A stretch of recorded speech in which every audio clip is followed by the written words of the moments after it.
जय हिंद साथियों, आप सभी का एक बार फिर से स्वागत है हमारे YouTube चैनल पर। साथियों, आप यहाँ पर ये पेपर देख पा रहे हैं, ये है बीएड एंट्रेंस एग्ज़ाम का, जो इस बार आपकी परीक्षा हुई थी बीएड संयुक्त प्रवेश परीक्षा, जिसमें श्रीदेव सुमन, एसएसजेयू, कुमाऊं यूनिवर्सिटी, इन तीनों यूनिवर्सिटी का एक साथ पेपर कराया गया था, कंबाइंड बीएड एंट्रेंस एग्ज़ाम। तो इसका आज हम पार्ट सॉल्व करेंगे टीचिंग एप्टीट्यूड का। और ये टीचिंग एप्टीट्यूड आपका डीएलएड में, सीटेट, यूटेट में, आपका बीएड एंट्रेंस एग्ज़ाम में, किसी भी, चाहे आप यूपी से बीएड करना चाहते हैं या कहीं से भी बीएड करना चाहते हैं किसी भी यूनिवर्सिटी से, तो उसके लिए लाभदायक होगा। आप इन प्रश्नों को देख सकते हैं। बाकी जिन्होंने ये पेपर दे रखा है, सेट सी का ये पेपर है, अपने आंसर्स भी मिला सकते हैं। देखिए, टीचिंग एप्टीट्यूड होता क्या है। इसमें आपका शिक्षण अभिरुचि या अध्यापन योग्यता, अध्यापक और छात्र छात्राओं से संबंधित प्रश्न यहाँ पर पूछे जाते हैं। और मोस्ट ऑफ द क्वेश्चंस में होता यह है कि आपको ऐसा लगेगा कि हर क्वेश्चन ही यहाँ पर राइट है। यहाँ पर आपको थिंकिंग सोचनी पड़ती है उस एग्जामिनर की जिसने ये प्रश्न पत्र तैयार किया है। यहाँ पर आपको उस सिचुएशन को थिंक करना पड़ता है, जो कंडीशन दी हुई होती हैं। अगर उस स्थिति में आप शिक्षक होते तो आप क्या कदम उठाते, और आपका जो कदम होगा वो मोस्ट अप्रोप्रिएट होगा, यानी कि सबसे अच्छा कदम होना चाहिए और एक सकारात्मक कदम आपका होना चाहिए। तो उत्तर भी इसी प्रकार से इसमें दिए जाते हैं। तो बिना किसी देरी के इसको शुरू करते हैं। बाकी जीके रीजनिंग वाला पार्ट हमने पूरा सॉल्व कर दिया है, आप उसको जाकर देख सकते हैं। अन्य चीज़ें आपको पता ही हैं, चैनल पर आपको मिल जाएंगी सारे सॉलिड मोड में। पेपर्स भी यूकेपीएससी, यूकेट्रिपलएससी, बीएड, सीटेट, सारे एंट्रेंस एग्ज़ाम, अन्य जो नोटिफिकेशन है वो आपको चैनल पर बताए जाते हैं। तो चलिए शुरू करते हैं बिना किसी देरी के। तो टीचिंग एप्टीट्यूड का हमारा जो पहला क्वेश्चन है, और ये जो क्वेश्चन पेपर है वो बाइलिंगुअल है, हिंदी और इंग्लिश दोनों में अवेलेबल है। आप जिसमें भी सूटेबल हों, जिसमें भी आप सहज महसूस हों, उसमें आप पढ़ लीजिएगा।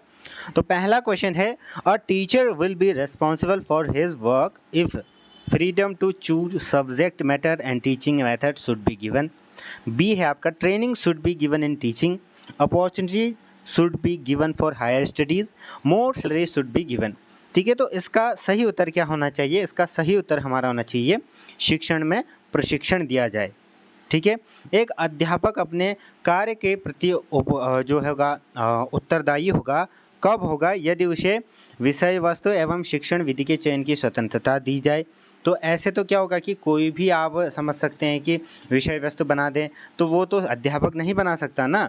विषय वस्तु या जो करिकुलम होता है, पाठ्यक्रम, वो तो पहले से विशेषज्ञ जो पूरी समिति होती है, एनसीईआरटी, अन्य चीज़ें निर्धारित करती हैं। लेकिन उसे अगर शिक्षण में प्रशिक्षण दिया जाए तो वो क्या होगा? अपने कार्य के प्रति क्या हो जाएगा? उत्तरदायी हो जाएगा। तो ऑप्शन 20 का सही उत्तर होगा। अगला प्रश्न है हमारा, मॉन्टेसरी विद्यालय बल प्रदान करते हैं। देखिए, मॉन्टेसरी में आपने देखा होगा कि जो क्रिएटिव थिंकिंग पर काफ़ी बल देते हैं, अन्य चीज़ें भी रहती हैं। तो इसका मेरे को लग रहा है मोस्ट अप्रोप्रिएट आपका क्या होना चाहिए?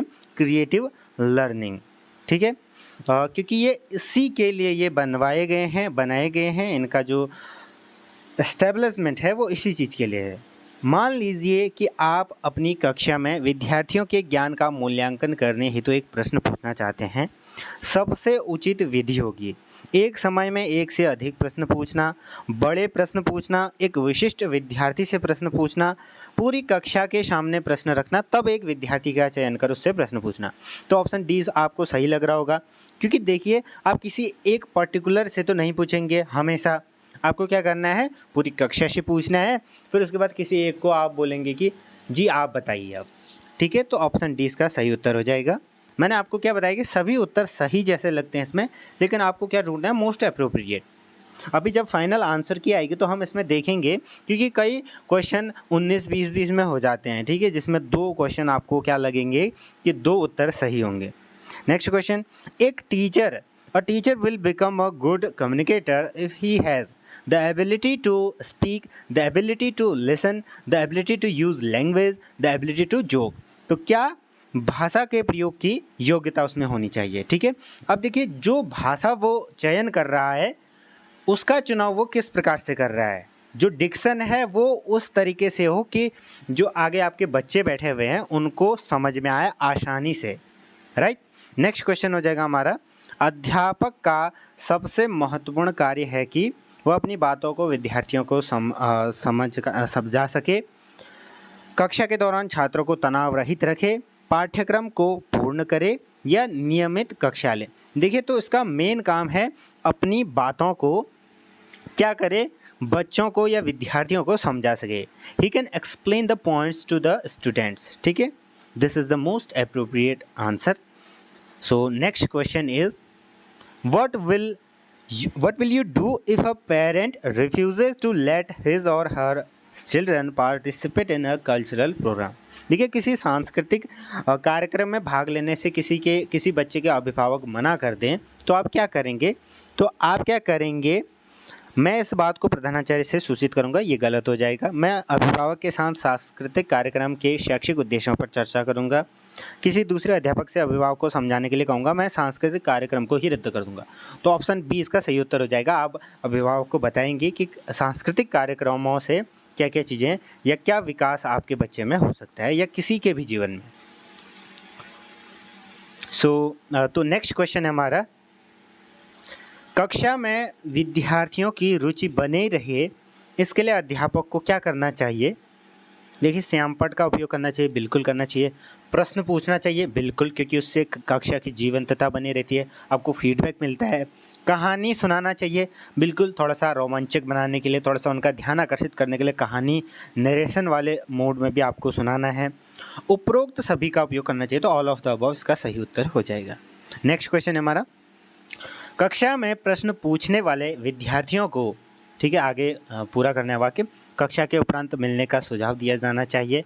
कक्षा में वाद विवाद भागीदारी के लिए प्रोत्साहित किया जाना चाहिए। लगातार प्रश्न पूछने के लिए प्रोत्साहित किया जाना चाहिए। स्वतः उत्तर प्राप्ति के लिए प्रोत्साहित किया जाना है। देखिए, ऑप्शन सी इसका बिल्कुल सही उत्तर हो जाएगा, क्योंकि लगातार प्रश्न पूछने के लिए प्रोत्साहित किया जाना चाहिए बच्चों को। उससे क्या होंगे, आपको एक तो फीडबैक भी मिलेगा, इवैल्यूएशन आप कर पाएंगे कितनी चीज़ें उनको आ रही हैं, और इससे एक पता लगेगा कि किस स्टैंडर्ड के क्वेश्चन वो पूछते हैं। ठीक है, नेक्स्ट क्वेश्चन है हमारा, अध्यापक का व्यवहार होना चाहिए। देखिए, अध्यापक का व्यवहार वैसे तो सारी चीज़ें होनी चाहिए, प्रशासनिक भी हो, वो अनुदेशात्मक भी हो, यानी कि जो इंस्ट्रक्शनल, ठीक है, आइडियलिस्टिक, डायरेक्टिव, तो ये सारी चीज़ें होनी चाहिए। लेकिन जो सबसे ज़्यादा होना चाहिए वो आदर्शवाद, ठीक है, आदर्शात्मक या आइडियलिस्टिक, हम उसको कहेंगे, ऑप्शन सी। नेक्स्ट क्वेश्चन, एक विद्यार्थी अपने अध्यापक से एक प्रश्न पूछता है और उसका अध्यापक उत्तर देने में सक्षम नहीं है, तो अध्यापक को क्या करना चाहिए? मान लीजिए आप अध्यापक बन गए, आपको किसी ब्रिलियंट मेधावी या किसी ने भी आपसे कोई ऐसा क्वेश्चन पूछ दिया जो आपको नहीं आ रहा है एट उस इंस्टेंट ऑफ टाइम में, तो आप क्या उत्तर देंगे? ठीक है, तो उसका सही उत्तर होगा, उससे आप यह कहेंगे या उसे यह कहना चाहिए कि वह इसका उत्तर मंत्रणा के बाद देगा, यानी कि जो आफ्टर कंसल्टेशन इसका उत्तर देगा। ठीक है, ऑप्शन ए इसका सही उत्तर होगा। अगला प्रश्न, एक अध्यापक के लिए क्या सत्य नहीं है? What is not true for a teacher? क्या सत्य नहीं है? अध्यापक अपनी कक्षा का नेता होता है, अध्यापक अपनी कक्षा का व्यवस्थापक होता है, अध्यापक अपनी कक्षा का अधिनायक होता है, अध्यापक अपनी कक्षा में अधिगम को सुव्यवस्थित करता है। देखिए, ए, बी और डी ये तीनों चीज़ें होनी चाहिए, लेकिन वो डिक्टेटर नहीं होना चाहिए। ठीक है, डिक्टेटर आप जानते हैं कि अधिनायक नहीं होना चाहिए कि जो शिक्षक बोले वही करें। आप शिक्षक को फॉलो करिए आंखें बंद करके, लेकिन तर्क संगत विचार करने के बाद उनकी चीज़ों को ग्रहण करना चाहिए। ठीक है, इसका ध्यान रखना। सेवा आप खूब करो।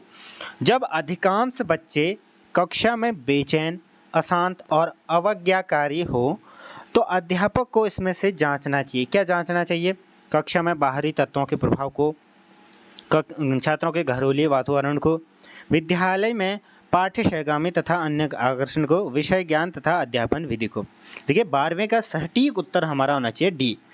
जो सब्जेक्ट नॉलेज है वो टीचिंग मेथड। ठीक है, अध्यापन किस तरीके से हो रहा है, क्योंकि सबसे पहला इंटरेस्ट आपका गायब तब होता है जब आपकी टीचिंग मेथड अच्छी नहीं होती है। तो अध्यापक को ये ध्यान रखना चाहिए कि हमारी टीचिंग मेथड कैसी है, कहीं इससे तो दिक्कत नहीं आ रही, बाकी अन्य चीज़ें फिर उसके बाद आती हैं।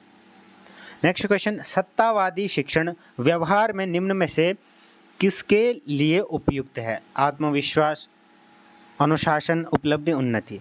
तो चीज़ें तो सारी हो रही है, लेकिन सबसे ज़्यादा वैसे जो अथॉरिटेरियन टीचिंग होती है उसमें आपका डिसिप्लिन होता है।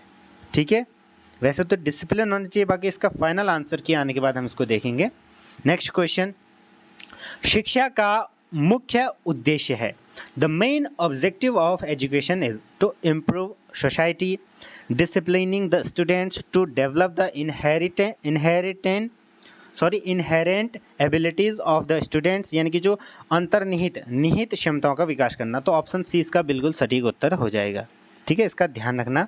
और साथियों, मैं आपको ये बता देना चाहता हूँ कि मैं अभी जो करंट में अपना बीएड कर रहा हूँ वो MB government PG college Haldwani से कर रहा हूँ।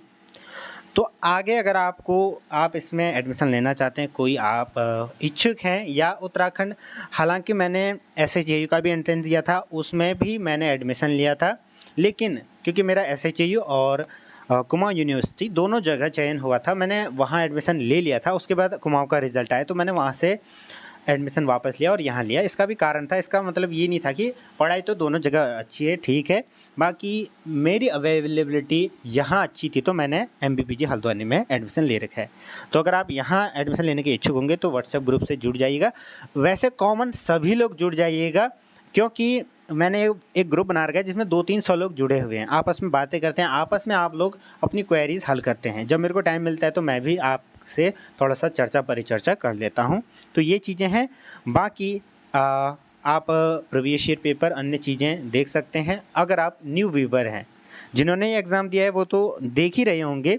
बाकी अभी काउंसलिंग होगी आपका, पहले तो रिज़ल्ट आएगा, उसके बाद काउंसलिंग होगी, फिर फ़ीस के रिगार्डिंग भी कई चीज़ें होती है। तो अगर वो जानकारी आपको चाहिए होंगी एडमिशन के रिगार्डिंग तो आप वहाँ से जुड़ सकते हैं। ये मेरी ये क्या था, एक इम्पॉर्टेंट आप समझ सकते हैं, निर्देश समझ सकते हैं, या एक इम्पॉर्टेंट बात थी। ठीक है, नेक्स्ट क्वेश्चन है हमारा, इसको हमने कर दिया 14 का हमारा, छात्रों में निहित क्षमताओं का विकास करना। अनुशासन का अर्थ, डिसिप्लिन का अर्थ क्या होता है? देखिए, किसी भी चीज़ को ओबे करना, यानी कि किसी भी चीज़ का आज्ञा करना एज पर द रूल्स, ये क्या होता है? डिसिप्लिन का मीनिंग होता है, अनुशासन का अर्थ। अगला प्रश्न, मोहन कक्षा 4 का एक छात्र है जो दृष्टिबाधित है। ठीक है, दृष्टिबाधित है यानी कि विजुअली इम्पेयर्ड है, वो देख नहीं पाता है। तो उसके लिए क्या है? श्रव्य विधि का प्रयोग करना चाहिए। तो ऑप्शन सी, श्रव्य CD की सहायता मिलनी चाहिए। ठीक है, नेक्स्ट क्वेश्चन है हमारा, ठीक है, मोहन हो गया। भाषा कक्षा में समावेशी वातावरण के लिए जरूरी है कि छात्रों की समस्त आवश्यकताओं का ध्यान रखा जाए, छात्रों को कई भाषाएं पढ़ाई जाएं, छात्रों को विभिन्न दृश्य श्रव्य सामग्री उपलब्ध कराई जाए। तो इसका भी सही उत्तर हो जाएगा ऑप्शन सी। ठीक है, समावेशी वातावरण के लिए जो इंक्लूसिव एनवायरनमेंट होता है उसमें कई चीज़ें हम एक साथ करते हैं।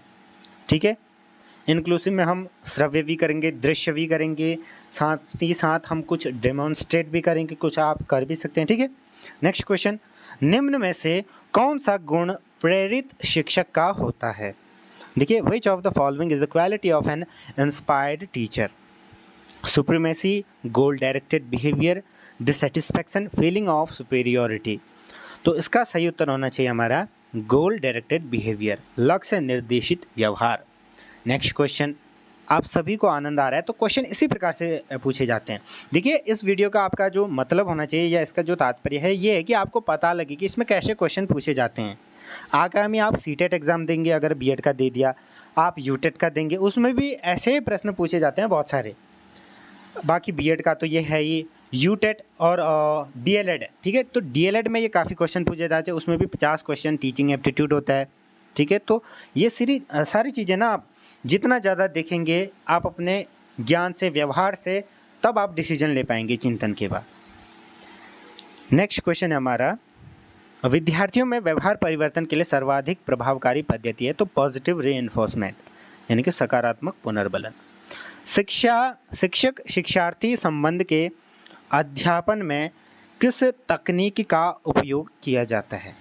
ठीक है, तो किस तकनीक का उपयोग यहाँ पर किया जाता है? सॉरी, कौन से क्वेश्चन में थे हम? राइट, अनुशासन ये हो गया था, थोड़ा सा ये PDF काम नहीं करती। तो 20 का होना चाहिए बोर्ड पर लिखना, बोलचाल में वार्तालाप, अनुवादन, तकनीकी स्थलीय। तो वैसे सबसे ज़्यादा होना चाहिए बोलचाल में वार्तालाप, कि जो आपका बोलचाल में वार्तालाप है उससे बहुत सारी चीज़ें समझ में आए, फिर हमें बोर्ड में भी लिखना है। तो ठीक है, इसका फाइनल आंसर की बात हम देखेंगे कि आंसर क्या देता है यूनिवर्सिटी, बाकी बी वैसे होना चाहिए as of now. My next question is शिक्षा में सर्वोत्तम भाषा का चयन किस आधार पर किया जाता है? तो 21 का हमारा सही उत्तर होना चाहिए। देखिए, शिक्षक की पसंद तो बिल्कुल नहीं होगा, ठीक है, ये तो फिर डिक्टेटरशिप हो जाएगा। विद्यार्थी की समझ, अंडरस्टैंडिंग ऑफ स्टूडेंट, तो ऑप्शन बी इसका सही उत्तर होना चाहिए। शिक्षण में संदर्भ मानचित्र का प्रयोग किस कार्य के लिए किया जाता है? For what purpose reference map is used in teaching? तो विद्यार्थियों की समझ को बढ़ावा देने के लिए या विद्यार्थियों की समझ को मूल्यांकित करने के लिए। इवेल्युएशन यहाँ पर नहीं होगा, ठीक है, टू एवेल्युएट, तो ऑप्शन ए इसका सही उत्तर हो जाना चाहिए। नेक्स्ट क्वेश्चन, प्रारंभिक शिक्षण में मूल्यांकन का मुख्य उद्देश्य होता है, जो आपका main objective of evaluation in elementary education. तो एलिमेंट्री एजुकेशन में क्या होना चाहिए? ये आपका होना चाहिए कि विद्यार्थी की जो शैली है, प्राइमरी यानी कि सबसे पहले शिक्षार्थी की शैली, उत्तर प्रदान करने की क्षमता और समझ को मूल्यांकित करना, तो ऑप्शन ए इसका सही उत्तर हो जाएगा। अब देखिए, to evaluate the entire teaching process, आप एलिमेंट्री एजुकेशन में ही पूरी जो प्रक्रिया है उसको आप नहीं कर सकते मूल्यांकित, तो ऑप्शन ए इसका सही उत्तर है। शिक्षण के लिए स्थानीय संसाधनों का उपयोग किस उद्देश्य के लिए किया जाता है? तो टू एनरिच द करिकुलम या to enrich students understanding and style. 24 का हमारा सही उत्तर होना चाहिए कि विद्यार्थियों की समझ और शैली को समृद्ध करने के लिए, ठीक है। जो स्थानीय संसाधन है उससे क्या होगा कि उनकी जो समझने की शैली वो बढ़ेगी, उनकी समझ अंडरस्टैंडिंग लेवल बढ़ेगा, ठीक है। Next question, education will be meaningful only when, यानी कि शिक्षा तभी सार्थक होगी जब पाठ्यक्रम क्या हो? छात्र केंद्रित हो, ठीक है। पाठ्यक्रम हमेशा क्या होना चाहिए? स्टूडेंट सेंटर्ड होना चाहिए, आप सभी लोग ये जानते ही हैं। नेक्स्ट क्वेश्चन, शिक्षण की समस्याओं को हल करने का दायित्व किसका है? तो शिक्षण की जो समस्याएं हैं, main responsibility is to solve the problems of teaching is teachers की। किसकी है? टीचर्स की है, ठीक है, एक टीचर की है ये। नेक्स्ट क्वेश्चन, शिक्षक की योग्यता एवं आचरण का सबसे अच्छा मूल्यांकन करते हैं, तो उसके विद्यार्थी करेंगे, ऑप्शन बी। नेक्स्ट क्वेश्चन, देखिए ये जो वीडियो मैं बना रहा हूँ एक आंसर की मोड में है, तो थोड़ा सा हम इसको क्या कर रहे हैं, जल्दी जल्दी कर रहे हैं, अदरवाइज हम सारी चीज़ों को पढ़ते हुए कॉन्सेप्ट को समझते हुए करेंगे। बाकी जब नेक्स्ट हमारा सेशन आएगा, नेक्स्ट एंट्रेंस एग्ज़ाम आएगा या नेक्स्ट कोर्स आएगा, पाठ्यक्रम निर्माण में किस बात को मुख्य रूप से ध्यान में रखना चाहिए? ऑब्जेक्टिव्स, शिक्षा के उद्देश्यों को, बिल्कुल राइट। छात्रों की आवश्यकताओं, रुचियों एवं योग्यताओं, तो ये भी बिल्कुल राइट है, तो ए और बी दोनों, ऑप्शन डी इसका सही उत्तर हो जाएगा। नेक्स्ट क्वेश्चन, ग्रामीण अंचलों में बच्चों के स्कूल से भागने तथा पढ़ाई छोड़ने का कारण। देखिए, in rural areas what is the reason for the children running away from school and living study.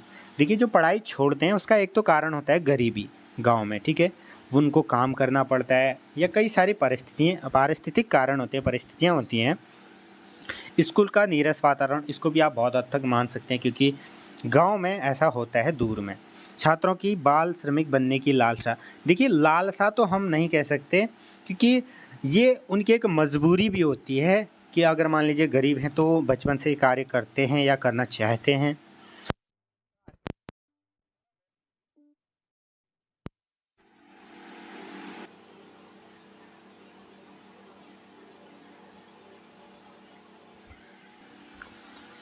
ठीक है, तो हम कौन से क्वेश्चन में पहुंच गए थे? तो अभी हम ये सभी, ठीक है। नेक्स्ट क्वेश्चन, एक शिक्षक के समकक्ष सबसे महत्वपूर्ण चुनौती होती है कक्षा में अनुशासन बनाए रखना, विद्यार्थियों से उनका गृह कार्य कराना या शिक्षण अधिगम प्रक्रिया को आनंददायक बनाना। देखिए, ऑप्शन सी इसका सही उत्तर हो जाएगा कि the most difficult task for a teacher क्या होता है कि टीचिंग लर्निंग जो प्रोसेस है उसको इंजॉयबल बनाए, ताकि उसमें फिर न्यूसेंस क्रिएट ना हो, बच्चों का ध्यान केंद्रित हो, ये सारी चीज़ें होती हैं। नेक्स्ट क्वेश्चन, अर्थ की व्याख्या सबसे कम निर्भर करती है आर्थिक स्थिति पर, ऑप्शन डी इसका राइट आंसर बिल्कुल हो जाएगा। नेक्स्ट क्वेश्चन, शिक्षा का उद्देश्य निर्धारित करता है शिक्षा का दर्शन, शिक्षा का समाजशास्त्र, मनोविज्ञान, तकनीकी। देखिए ये तीनों चीज़ें भी करती हैं, लेकिन शिक्षा का दर्शन एक वाइटल रोल अदा करता है, तो ऑप्शन ए के साथ हम जाएंगे। नेक्स्ट क्वेश्चन इज, कक्ष में संप्रेषण का सबसे शक्तिशाली बाधक है। The most powerful barrier to communication in the classroom is lack of teaching materials, शिक्षण सामग्रियों का अभाव। 34 का हमारा सही उत्तर होना चाहिए ऑप्शन 34 का option A. Next question is, विभिन्न शिक्षण विधियों में किसे विद्यार्थियों के व्यवहार में परिवर्तन के लिए प्रारूपित किया जाता है। विषय वस्तु, अधिगमकर्ता, शिक्षक, विद्यालय। देखिए 35 में का हमारा होना चाहिए शिक्षक को, ठीक है। Which of the following teaching methods is design to change the behaviour of student, ठीक है। टीचर ही तो होता है जो एक अभ्यर्थी या विद्यार्थी जीवन में बदलाव ला सकता है। नेक्स्ट क्वेश्चन, बच्चे सामान्यतः उन चीज़ों को याद रखते हैं जिन्हें वो स्वयं करके सीखते हैं। आप खुद देखते होंगे जब आप मोबाइल चलाते हैं या कंप्यूटर लैपटॉप चलाते हैं तो आपको तब तक नहीं आता जब तक आप खुद से ट्राई करेंगे। भले ही आप देखते रहें और थोड़ा बहुत तो सीखेंगे, लेकिन आप जब तक खुद ट्राई न करेंगे तब तक आपको समझ में नहीं आता। किसी भी चीज़ को ले लीजिए एग्जाम्पल के लिए, तो यही चीज़ें होती है learning by doing. Next question, एक अध्यापक की सर्वाधिक महत्वपूर्ण भूमिका कक्षा में एक ऐसे व्यक्ति की होती है जो विद्यार्थियों को विषय वस्तु पढ़ाए, विद्यार्थियों को अनुशासित करे, विद्यार्थियों को प्रशिक्षित करे, विद्यार्थियों का मार्गदर्शन करे। तो 37 में का हमारा सही उत्तर होना चाहिए विद्यार्थियों का मार्गदर्शन करे, गाइड द स्टूडेंट्स। देखिए टीचर एक गाइड है, सबसे पहली बात तो मार्गदर्शक है ये, ठीक है।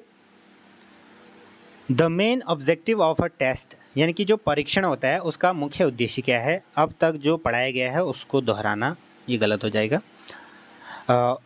अकॉर्डिंग टू क्वेश्चन मैं पूछ रहा हूँ, वैसे तो सही है, ये सारी चीज़ें होती हैं। शैक्षिक उपलब्धि का पता करना, थोड़ा बहुत ये भी होता ही है। विद्यार्थी को चिंतन के पश्चात उत्तर देने के लिए प्रशिक्षित करना, option C is the most appropriate answer, ठीक है। सबसे उपयुक्त तो आंसर क्या है, सी। निम्न में से क्या एक अच्छे अध्यापन के गुण का प्रदर्शन है। कक्षा में पूर्ण शांति, मानक प्रश्नों को पूछना। देखिए आस्किंग द स्टैंडर्ड क्वेश्चंस, आप मान लीजिए मैं एक एग्जांपल देता हूँ। आप किसी कक्षा में जाएंगे, आपको उनके द्वारा पूछे गए प्रश्नों से ही आप पता लगा सकते हैं कि इनका टीचर कैसा है, या इस क्लास में बच्चे कैसे हैं, या इस क्लास का स्टैंडर्ड क्या है। जिस मानक के या जिस स्टैंडर्ड के क्वेश्चन वो पूछेंगे उससे ये अंदाज़ा लग जाता है, ठीक है। तो ऑप्शन 20 का सही उत्तर होगा। नेक्स्ट क्वेश्चन, एक प्रभावी अध्यापक वह है जिसका पूरा कक्षा पर पूरा नियंत्रण हो, जो कम समय में अधिक सूचना दे, जो छात्रों को प्रेरित करता है कि कैसे सीखें, गृह कार्य कैसे करें। तो ऑप्शन सी हो जाएगा, motivates students how to learn, ठीक है, कैसे सीखें करके, ऑप्शन सी। नेक्स्ट क्वेश्चन, बच्चों की दूसरी जातीय समूह के प्रति अभिवृत्ति मुख्य रूप से आधारित होती है। Children's attitude towards another ethnic group is mainly based on. देखिए एथनिक ग्रुप वो ग्रुप होता है, जैसे किसी एक समूह में जो भी एक कल्चर या एक जातीय समूह आप समझ सकते हैं, एक कल्चर फॉलो करते हैं, वो एक चीज़ें करते हैं, उनका एक एग्जिस्टेंस होता है, उन ग्रुप का एक अलग सा रूप, ठीक है। तो वो हुए, तो वो जो जातीय समूह है उनके प्रति जो अभिवृत्ति है वो कैसे आती है, तो अभिभावकों की अभिवृत्ति से। जो पहली होती है वो माता पिता के अभिवृत्ति से ही आती है, बच्चा वहीं से सीखता है। नेक्स्ट क्वेश्चन, एक उद्दंड कक्षा से व्यवहार करने के लिए एक अध्यापक के लिए सबसे कम प्रभावी रास्ता क्या है। प्राचार्य से कक्षा के अवलोकन के लिए कहें, सबसे अधिक अतिक्रमण करने वाले छात्रों को बाहर कर दें या ग्रेड कम दें, उद्दंडता के लिए सबसे अधिक जिम्मेदार छात्रों को अलग कर दें, या निर्धारित करें कि इसके लिए उसकी शिक्षण विधि कितनी उत्तरदायी है। देखिए डिटरमाइन करना है हमको कि how responsible his teaching method is for this. आपको सबसे पहले तो अपनी शिक्षण जो विधि है उस पर ध्यान देना है कि वो इंजॉयबल है कि नहीं, उनको समझ में आ रहा है कि नहीं, ठीक है। उसके बाद अन्य चीज़ें हैं, ठीक है। All the things are secondary, first one is the teaching method, that you are using or that you are showcasing. The responsibility of running a class library should be किसकी होनी चाहिए? Rotational committees of students. देखिए committee की भी spelling आप याद रख लीजिए, इसकी स्पेलिंग कई बार पूछी जाती है अन्य एग्जाम में भी। ठीक है, सारी चीज़ों को कोरिलेट करके आप सीखोगे तो आगे भी आपके एग्जाम्स निकलते रहेंगे, क्रैक होंगे। अध्यापक, ठीक है, तो छात्रों के चक्रानुक्रमणीय समितियों का। नेक्स्ट क्वेश्चन, निम्न में से केवल एक को छोड़कर सभी शिक्षण छात्रों में अच्छे अभिप्रेरणा के सृजन के लिए उपयोगी है। 44 का हमारा सही उत्तर होना चाहिए ऑप्शन डी। शिक्षण हमेशा अध्यापक से आना चाहिए। Teaching should always come from the teacher. अब देखिए ये वैसे तो गलत है, लेकिन क्वेश्चन के अकॉर्डिंग, क्वेश्चन में क्या पूछा गया है कि निम्न में से केवल एक को छोड़कर सभी शिक्षण छात्रों में अच्छे अभिप्रेरणा के सृजन के लिए उपयोगी है। बाकी तीन तो होती हैं, लेकिन ये हमेशा शिक्षक से नहीं आ सकता। ये आप सोसाइटी से सीखते हैं, माता पिता से सीखते हैं, खुद से सीखते हैं, समाज से सीखते हैं। ठीक है, तो ऑप्शन 3 तो सही होंगे, लेकिन इस क्वेश्चन के अकॉर्डिंग पूछा गया नहीं, तो ऑप्शन डी इसका सही उत्तर है। मान लीजिए कि एक तृतीय श्रेणी में पास होने वाले एक छात्र की मां अध्यापक से पूछती है कि वह किस प्रकार से अपने अध्यापक को, अपने बच्चे की अध्ययन शक्ति को बढ़ा सकती है। निम्न में से सबसे खराब सुझाव क्या हो सकता है? तो इसका सबसे खराब सुझाव क्या हो सकता है? खराब पूछा गया है। ठीक है, निम्न में से सबसे खराब पूछा गया है, तो वह बच्चों को सार्वजनिक पुस्तकालय में नियमित ले जाएं। ठीक, ये तो ठीक ही सुझाव है। बच्चों को समुदाय के रुचिकर स्थानों का भ्रमण कराएं, ये भी सही है। बच्चों के साथ अध्ययन करें, ये भी सही है। बच्चों के टीवी देखने पर कठोरता से अंकुश लगाएं। देखिए आप उसको एक स्ट्रिक्टली रिस्ट्रिक्ट न करें, क्योंकि टीवी से भी बहुत सारी चीज़ें सीखते हैं बच्चे। तो ऑप्शन डी के साथ हम जाएंगे।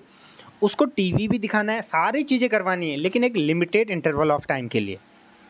सारी चीज़ों में क्या होना चाहिए? समन्वय होना चाहिए। ये आप पर डिपेंड करता है, अभिभावक पर डिपेंड करता है कि आप कैसी चीज़ों को करते हैं। एक अध्यापक के लिए कक्षा के अनुशासन को बढ़ाने का सबसे उपयुक्त तरीका है वो अपनी सामग्री विधि उपागम का मूल्यांकन करें। ठीक है, तो ऑप्शन 1 पर ही लॉक लगा देते हैं, ये सही उत्तर हो जाएगा। नेक्स्ट क्वेश्चन, मान लीजिए एक विद्यार्थी अपने अध्यापक से शिकायत करता है कि 3 अन्य छात्रों ने जो है एक दूसरे से नकल की है। सभी ने एक दूसरे से नकल की है। निम्न में से किस कौन सा सुझाव अध्यापक को देना चाहेंगे हम? ठीक है, तो इसका सही उत्तर होना चाहिए कि समझने का प्रयास करेंगे कि छात्र ने ऐसा क्यों कहा। Try to understand why the student said this. Next question, most valuable to the teacher. सबसे अध्यापक के लिए सबसे मूल्यवान क्या है? उसकी नौकरी, गरिमा, मर्यादा, छात्रों का विश्वास और शिक्षण प्रति आस्था। तो स्टूडेंट्स बिलीव, जो छात्रों का विश्वास है वो क्या है? सबसे मूल्यवान है।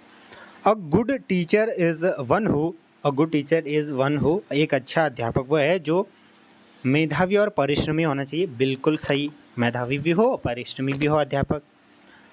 अपने विद्यार्थियों के प्रति सच्ची लगन रखता हो, सादा जीवन करता हो, अपने विषय में प्रवीण हो। तो ये सभी वैसे सही लग रहे हैं। बाकी मोस्ट अप्रोप्रिएट बी और डी में से होना चाहिए। ठीक है, हम जाते हैं बी के साथ। वैसे तो उसको प्रोफिशिएंसी हासिल होनी चाहिए, अपने विषय में प्रवीणता होनी ही चाहिए। एज अ टीचर आप ये कोशिश करते हैं, लेकिन उसका पैशन होना चाहिए अपने छात्रों के साथ कि कुछ न कुछ उसको सिखाएं सच्ची लगन के साथ। शिक्षा के प्रसार एवं प्रसार से by promotion and dissemination of education. ठीक है, प्रचार प्रसार से क्या है? लोकतंत्र मजबूत होता है, अंधविश्वास में कमी आती है। बिल्कुल दोनों चीज़ें होती हैं। आर्थिक विकास की दर बढ़ती है। ये सभी ऑप्शन डी इसका सही उत्तर हो जाएगा। अगर आपको ये सेशन अच्छा लगा तो आप फीडबैक दीजिएगा, कमेंट सेक्शन में बताइएगा। बाकी कोई क्वेरीज हैं तो आप बता सकते हैं। मैंने आपको बताया कि कुछ क्वेश्चन 19-20 हैं, हालांकि सबके सटीकता से मैंने उत्तर दिए हैं। अपना पॉइंट रखने की बात या जो समझाने का प्रयत्न था वो मैंने किया है, लेकिन क्योंकि ये आंसर की मॉड्यूल में हमने इसको सॉल्व कर रखा है, अगर हम इसको अच्छे से सॉल्व करते तो ये लगभग 40-45 मिनट का वीडियो बनता। ठीक है, तो आप अपने मार्क्स भी बता सकते हैं। बाकी नेक्स्ट जो अन्य वीडियोज़ हैं वो जल्द ही आएंगे। कुछ व्यस्तता के कारण ये वीडियो जल्द नहीं बन पा रही हैं। बाकी आप देखिएगा और व्हाट्सएप ग्रुप से आप जुड़ सकते हैं। PDF आपको टेलीग्राम ग्रुप पर मिल जाएगी। वहाँ पर आपको अन्य PDF नोटिफिकेशन सारी चीज़ें मिल जाती हैं। वहाँ पर भी एक ग्रुप बना हुआ है, तो वहाँ पर भी आप ज्वाइन कर सकते हैं, आपस में आप बातें विचार विमर्श कर सकते हैं। ये सारी चीज़ें क्या हैं, अगर आप इच्छुक हैं तभी कीजिएगा। बाकी जुड़े रहें, धन्यवाद।